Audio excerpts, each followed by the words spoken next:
Ya, Assalamualaikum warahmatullahi wabarakatuh. Selamat datang kembali di acara LUMPI, Ruang Manajemen Pendidikan Islam. Dan ini adalah mahasiswa terakhir yang akan sharing mengenai jurnal. Jurnal yang dipilihnya mengenai Inclusive Education Schools Literature Review. Nanti silakan diperkenalkan dan terangkan ini jurnal mengenai apa ya. Karena berhubung podcast terakhir dan hanya satu orang di sini, silakan tentang apa sih jurnal ini tuh, kenapa dipilih gitu. Bismillahirrahmanirrahim. Assalamualaikum warahmatullahi wabarakatuh. Sebelumnya perkenalkan, nama saya Nur Atijah. Saya kelas MPI C.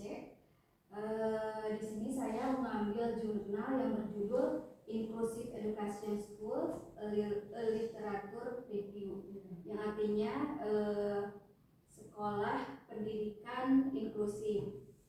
Nah, kenapa saya mengambil judul ini? Kalau menurut saya, karena memang jadi saya baru mendengar apa itu namanya pendidikan inklusif.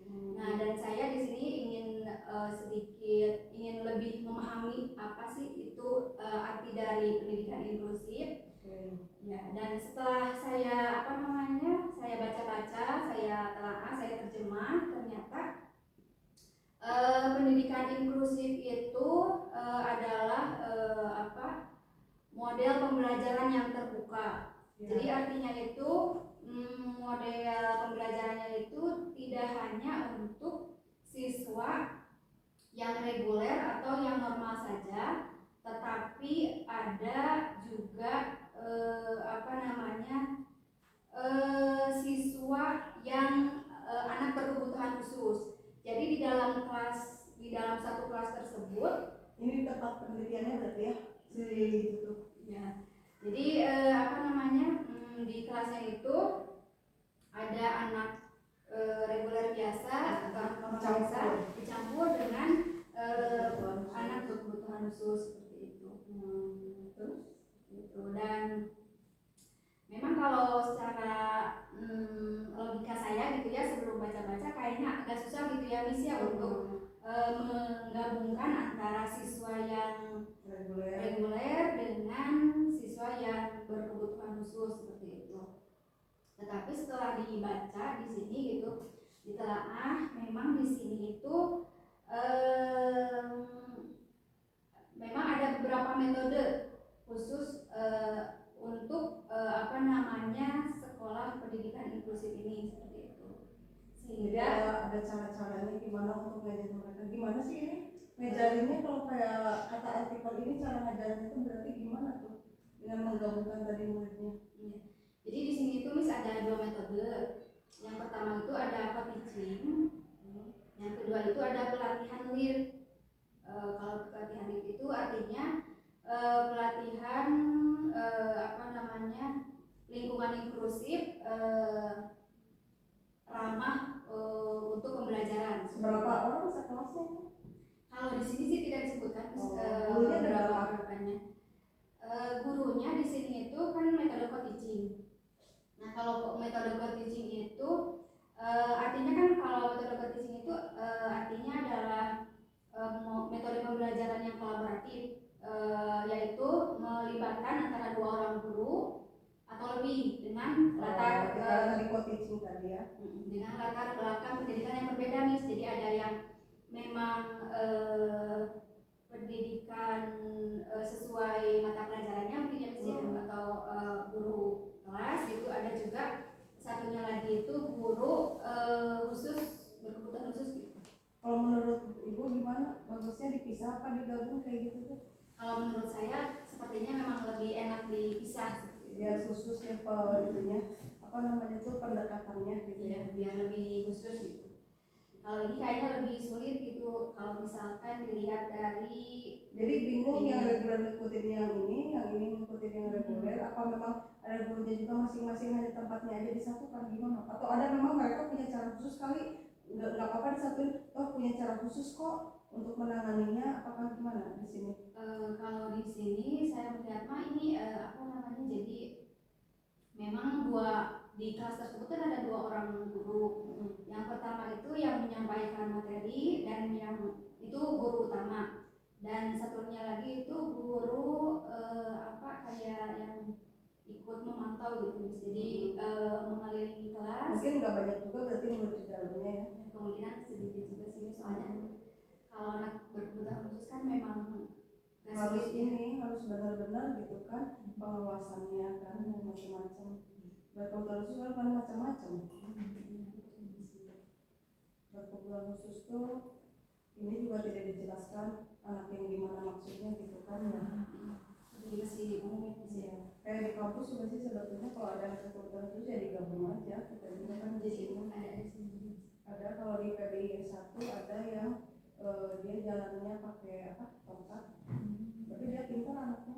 Hanya ini aja, hanya fisik aja. Tapi tidak intelektual yang selain itunya mah justru dia pintar. Cuman karena jalannya dia harus dibantu. Jadi hanya fisik aja kalau itu. Namanya ini disabilitasnya apa? Apakah maksudnya kayak gitu? Karena fisiknya aja gitu. Sehingga digabung gitu maksudnya. Kalau saya lihat-lihat dari kalimatnya tadi ada bukan hanya fisik saja Miss, tapi ada yang mental juga kayak autis gitu. Karena kalau itu mah berarti pendekatannya harus beda. Kalau yang hanya fisik mah kan enggak, itu mah sama aja gitu. Karena saya pengajar juga di PBI itu dulu yang begitu digabung dan kan tidak ada masalah, itu mah hanya jalan aja harus dibantu jadi sama temannya. Karena kelas kita itu ada yang di lantai 2, lantai 3, lantai 4. Kalau di gedung sana itu kan yang di S1 dulu nggak ada lift, jadinya sama teman-temannya harus dibantu, hanya sekedar itu aja sih. Jadi dibantu sama teman, bantuin kita di lantai 3 bantuin kayak gitu. Tapi maksudnya kayaknya ini juga gitu. Oh tapi tadi kamu bilang maksudnya tuh ada yang fisik juga ada yang ininya gitu. juga tadi. Saya baca-baca. Tapi berarti hebat punya cara mungkin ini mengatasinya kalau digabung dengan yang mental juga gitu. Saya juga penasaran sih Miss, ini bagaimana kalau misalkan saya pribadi survei gitu ke sekolah inklusif seperti ini gitu. Ya, karena tadi berkebutuhan khusus juga beda-beda kan ya, kayak naon gitu kan. Cuman kalau yang mental itu berarti kumaha maksudnya dia tuh menerangkannya gimana, maksudnya digabung terus mereka punya cara khusus atau gimana? Jadi kan memang saya juga belum terlalu paham sih Miss ya, bagaimana gitu cara pembelajarannya, karena kalau mental kan susah ya Miss ya. Tapi memang di sini kayak autis gitu maksudnya. Iya, kayak autis. Dan autis juga kan tahapannya tuh beda-beda ya. Ada levelnya juga katanya kan autis itu macam-macam. Nah saya pernah juga nih anak PPL yang salah satu sekolah di kelas itu ada anak autis, tapi itu autisnya autis yang nggak parah, jadi tetap dia masih bisa mengikuti pelajaran, masih bareng-bareng sama temennya. Cuman kalau lagi kambuh dia suka nggak bisa diam kayak gitu, jadi sering bolak-balik muter-muter di kelas kayak gitu. Jadi nggak bertahan gitu, nggak betah duduk lama kayak gitu. Tapi dia nggak mengganggu gitu.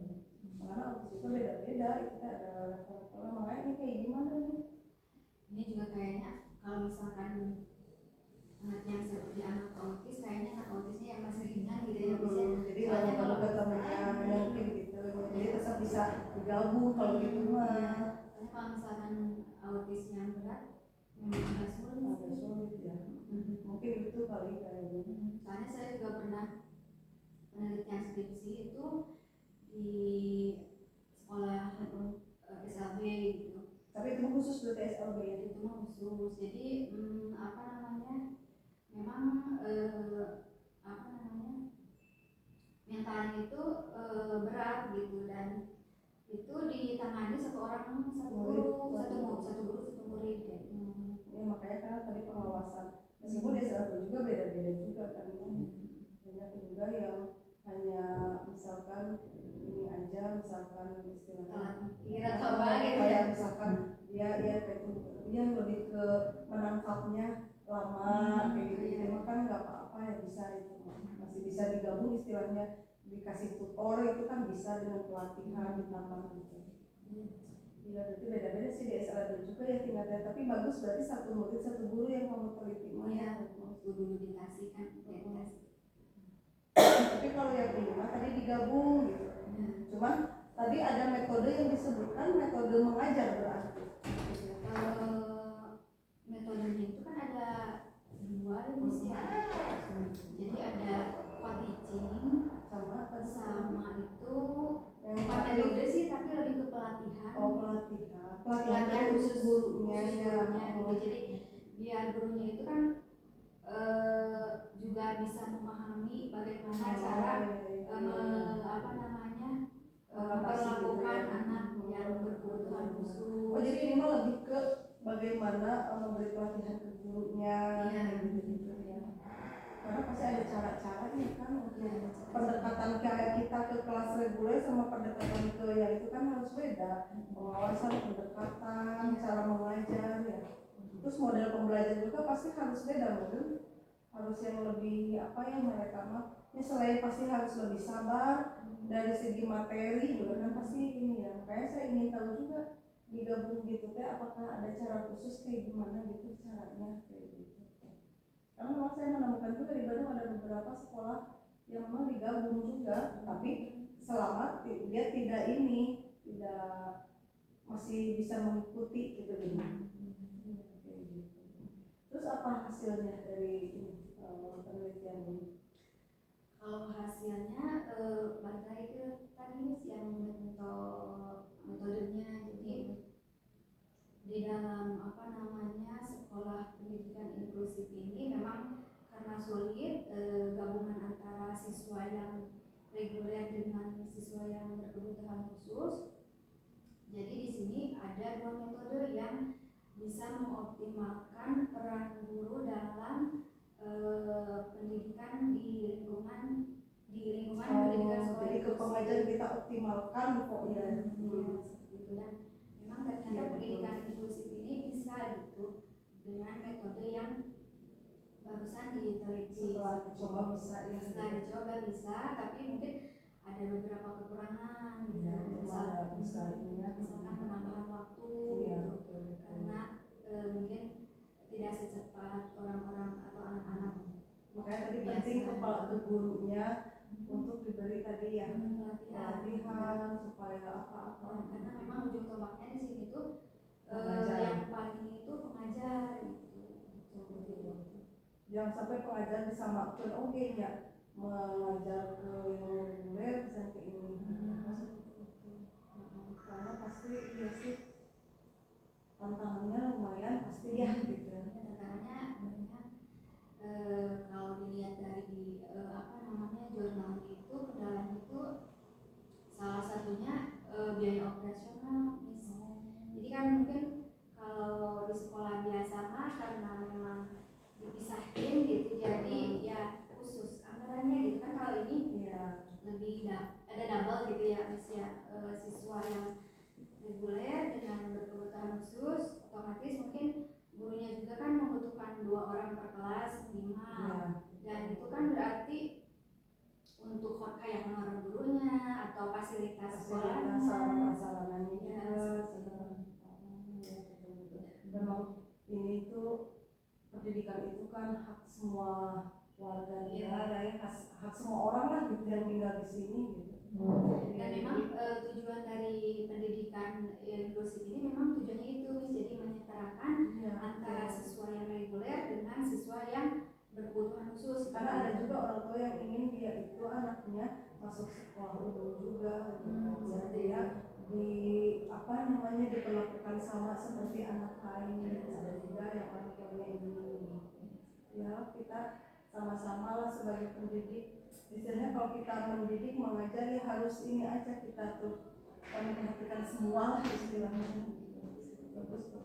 Oke, jadi kesimpulan dari kamu menurut kamu gimana artikel ini terakhir? Kalau kesimpulan artikel ini menurut saya memang karena saya juga baru paham ya tentang pendidikan inklusif dan ternyata kayaknya bakal susah gitu dan ternyata setelah diteliti di sini memang ternyata bisa gitu tapi ya gitu ada beberapa kekurangan misalkan ya harus anggarannya lebih banyak gitu dari yang lainnya terus tenaga pengajarnya juga harus ada yang memang mengerti tentang cara mendidik anak yang berkebutuhan khusus seperti itu dan ada pelatihan lainnya. Jadi kalau kamu melakukan itu juga pasti kamu juga nggak akan semudah itu ya. Tapi udah tahu jadinya gitu ya kesulitannya apa-apa. Oke, thank you ya. So excited. Oke, itu saja untuk pertemuan hari ini di pertemuan terakhir ya untuk podcast Rumpi edisi 2024 gitu kan, sambil menutup tahun juga nih. Iya. Menutup tahun dengan menutup podcast di gelombang terakhir nih. Tapi insya Allah lah nanti kita bisa terus diskusi ya. Baik, itu saja ya dari kami persembahan Rumpi untuk edisi kali ini mengenai sekolah inklusif. Oke, semuanya setuju lah ya pokoknya. Setuju.